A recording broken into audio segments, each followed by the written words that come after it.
ஹாய்ல வணக்கம் நண்பா. இன்னைக்கான வீடியோல என்ன பார்க்க போறோம்னு பார்த்தீங்கன்னா, நம்ம எல்லாருமே எதிர்பார்த்துட்டு இருந்த மாரி, மீண்டும் தமிழக தபால் துறையிலேருந்து வேலைவாய்ப்பு அறிவிச்சிருக்காங்க. அத பத்தின முழு விவரம் தாங்க இன்னைக்கான வீடியோல பார்க்க போறோம். ஸோ வேலை தேடிட்டு இருக்க உங்களுடைய நண்பர்களுக்கும் இந்த வீடியோவ ஷேர் பண்ணி விட்டுருங்க. ஓகேங்களா?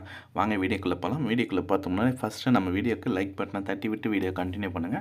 அப்பதான் போல யூஸ்ஃபுல்லான வீடியோஸ் மீண்டும் மீண்டும் அப்லோட் பண்ணா நம்மளுக்கு ஒரு எனர்ஜியா இருக்கும். ஓகேங்களா? ஸோ வாங்க என்ன டீட்டெயில்ன்றத பார்த்தலாம். மொத்தம் வந்து பார்த்தீங்கன்னா, தமிழக தபால் துறையில 2292 காலி பணியிடங்கள அறிவிச்சிருக்காங்க.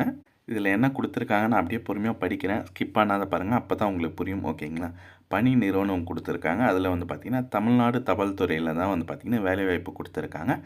மொத்த காலி பணியிடங்கள் வந்து பார்த்தீங்கன்னா, 2292 காலி பணியிடங்கள் இருக்கு. பதவியின் பெயர் வந்து பார்த்தீங்கன்னா, கிராமின் டாக் சேவா திட்டத்தின் அடிப்படையிலான பணிகள்னு சொல்லியிருக்காங்க. இதுக்கு வந்து பார்த்தீங்கன்னா, இந்த ஜாபுக்கு 10த் படிச்சிருந்தாலே போதும்னு சொல்லியிருக்காங்க. உள்ளூர் மொழி பேச தெரிஞ்சிருந்தாலே போதும்னு சொல்லியிருக்காங்க. உள்ளூர் மொழினா நம்மளுடைய தமிழே வந்து பார்த்தீங்கன்னா, ஒரு பாடமா எடுத்து படிச்சிருந்தாலே போதும்னு சொல்லியிருக்காங்க.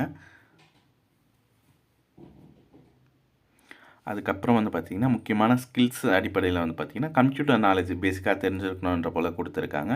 அதுக்கப்புறம் சைக்கிள் ஓட்ட தெரிஞ்சவரா இருக்கணும்னு சொல்லியிருக்காங்க. இதெல்லாம் வந்து பார்த்தீங்கன்னா, பேசிக் தான். ஓகேங்களா? 10த் படிச்சிருந்தாலே போதும்னு சொல்லியிருக்காங்க.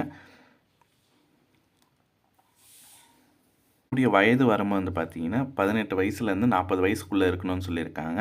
அதுக்கப்புறம் இதோடைய கடைசி தேதி, அதாவது இந்த ஜாப்க்கு விண்ணப்பிக்க கடைசி தேதி வந்து பார்த்தீங்கன்னா, 3/3/2025 அதாவது மார்ச் மாதம் 3ஆம் தேதி வரைக்கும் குடுத்துருக்காங்க. இந்த ஜாப்க்கு எப்படி விண்ணப்பிக்கலாம்னு வந்து பார்த்தீங்கன்னா, அதோடைய இணையதள முகவரியும் குடுத்துருக்காங்க. https://indianpostgdsonline.gov.in ஓகேங்களா? இந்த வெப்சைட்டில் போயிட்டு நீங்கள் வந்து சர்ச் பண்ணி தெரிஞ்சுக்கலாம்னு சொல்லியிருக்காங்க.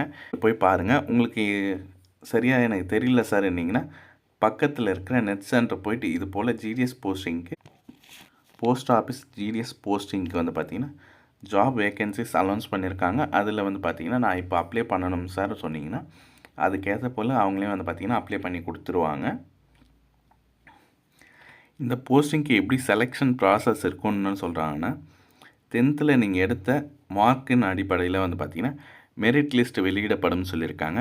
பின்புறம் தான் வந்து பார்த்தீங்கன்னா, ஆவண சரிபார்ப்பு அடிப்படையில் தகுதியானவர்கள் தேர்ந்தெடுக்கப்படுவார்கள் சொல்லியிருக்காங்க.